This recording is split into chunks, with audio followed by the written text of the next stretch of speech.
Whistling of Birds, written by D.H. Lawrence. ایسے کا اردو میں خلاصہ۔ اس مضمون میں ڈی ایچ لارنس فطرت کی دنیا سے اپنی محبت کا اظہار کرتا ہے۔ وہ بیان کرتا ہے کہ فطرت کی دنیا میں تخلیقی اور تباہ کن قوتیں کار فرما دکھائی دیتی ہیں۔ موسم بہار اور موسم سرما ان متضاد قوتوں کے مظہر ہیں۔ فطرت کا نظام زندگی سے موت کی جانب اور موت سے دوبارہ زندگی کی جانب رواں دواں رہتا ہے۔ زندگی اور موت ایک دوسرے کے تعاقب میں رہتی ہیں اور یہ چکر چلتا رہتا ہے۔ البتہ یہ دونوں قوتیں ایک دوسرے کو شکست نہیں دے سکتی۔ موسم سرما موت، زوال اور تباہی کی علامت ہے، جبکہ بہار از سر نو جنم لینے، تازگی و نشوونما اور نئے سرے سے سنوارنے کا نام ہے۔ موسم سرما روئے زمین پر پرانے نظام کی تباہی کا موسم ہوتا ہے، اور اس موسم میں شدید سردی اور برف باری کے لمبے دورانیے ہوتے ہیں جو پودوں، پرندوں اور جانوروں کے لیے تباہ کن ثابت ہوتے ہیں۔ زمین پر کوہر کی تہیں جم جاتی ہیں اور ہر قسم کی نباتاتی زندگی کا دم گھٹ جاتا ہے۔ پناہ کے بغیر پرندے اس تباہ کن سردی کی یلغار اور سرد ہوا کا مقابلہ نہیں کر سکتے۔ پرندوں کے مردہ جسم زمین پر ادھر ادھر بکھرے پڑے دکھائی دیتے ہیں۔ دکھائی نہ دینے والے شکاری جانور ان کے جسموں کا گوشت کھا جاتے ہیں اور ان کے پروں کے انبار اور ڈھانچے باقی رہ جاتے ہیں۔ ہر طرف خاموشی ہوتی ہے، کیونکہ سارے جانور اور پرندے تباہ کن سردی سے بچنے کے لیے اپنی اپنی پناہ گاہوں میں چلے جاتے ہیں۔ یوں لگتا ہے کہ موسم سرما نے ساری زمین کا گلا گھونٹ دیا ہے اور اسے مفلوج کر دیا ہے۔ اس تباہی و بربادی کے منظر میں کہیں بھی زندگی کے آثار دکھائی نہیں دیتے۔ اس سے ظاہر ہوتا ہے کہ زندگی اور موت ایک جگہ اور بیک وقت اکٹھے نہیں پائے جاتے۔ گویا کہ زندگی اور موت ایک دوسرے کے موافق نہیں۔ جب موت کی آمد ہوتی ہے تو زندگی کی تازگی اور چمک دمک مرجھا کر نقاہت اور سیاہی میں بدل جاتی ہے۔ موت کی سلطنت میں مسحور کن نغمے اور نکھرتے ہوئے رنگ دکھائی نہیں دیتے۔ مصنف بیان کرتا ہے کہ خوش قسمتی سے موسم سرما کا تباہ کن دورانیہ عارضی ثابت ہوتا ہے۔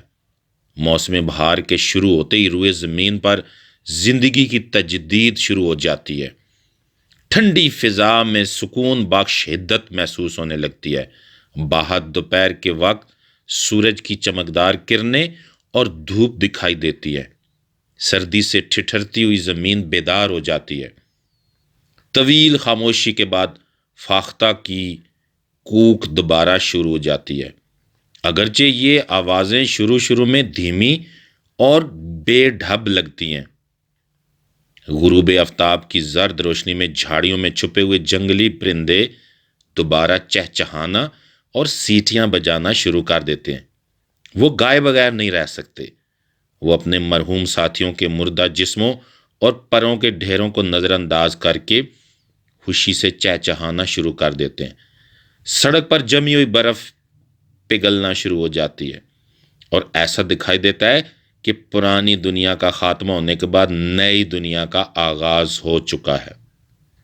روئے زمین پر یہ تبدیلی نہ صرف ناگزیر لگتی ہے بلکہ حیران کن بھی۔ شاخوں پر پتوں کے پھوٹنے اور پرندوں کے گلوں سے نغموں کو بکھرنے سے کوئی نہیں روک سکتا۔ ہم پسند کریں یا نہ کریں، پرندے چہچہانا جاری رکھتے ہیں۔ خشکی پر جنگلی فاختوں کی خوشکن آوازیں سنائی دینے لگتی ہیں۔ بہار کی خوشی اور تازگی ہر ذی جان چیز میں اور ہر طرف سے اپنے آپ کو محسوس کراتی ہے۔ یہ حیران کن بات ہے کہ یہ گانے والی اور خوشیاں منانے والی مخلوق موسم سرما کے ظلم کو اتنی جلدی بھول جاتی ہے۔ درختوں اور پھولوں سے خوشبوئیں پھوٹ پڑتی ہیں۔ نوجوان پہلے سے اپنے آپ پر قابو نہیں رکھ سکتے تھے اور پچھلی ٹانگوں پر کھڑے ہو کر رقص کرنے لگ جاتے ہیں۔ زمین اور آسمان ایک نیا روپ دھار لیتے ہیں۔ افسردہ کرنے والے موسم سرما اور اس کی ناقابل برداشت قہر کو یاد کرنا فضول لگتا ہے۔ وہ ایک خوفناک ڈراؤنے خواب اور دھند کی طرح زمین سے غائب ہو جاتے ہیں۔ ان کی یاد ہمارے ذہنوں سے بھی غائب ہو جاتی ہے۔ یہ ہمارے بس میں نہیں ہے کہ بہار کی آمد کو روکا جائے، اور نہ ہی گانے والے پرندوں کو خاموش کیا جا سکتا ہے۔ ہمارے پاس اس خوشی اور تازگی کے ماحول میں شمولیت کے علاوہ اور کوئی چارہ کار نہیں رہ جاتا۔ یہ خوشی فضا میں ہر طرف ہوتی ہے اور ہم اس سے متاثر ہوئے بغیر نہیں رہ سکتے۔ جب زندگی اپنے جوبن کے عروج پر ہوتی ہے تو موت کے آثار کہیں دکھائی نہیں دیتے۔ اس ایسے کا میسج یہی ہے کہ موت اور زندگی ایک دوسرے کی موجودگی میں قائم نہیں رہ سکتے۔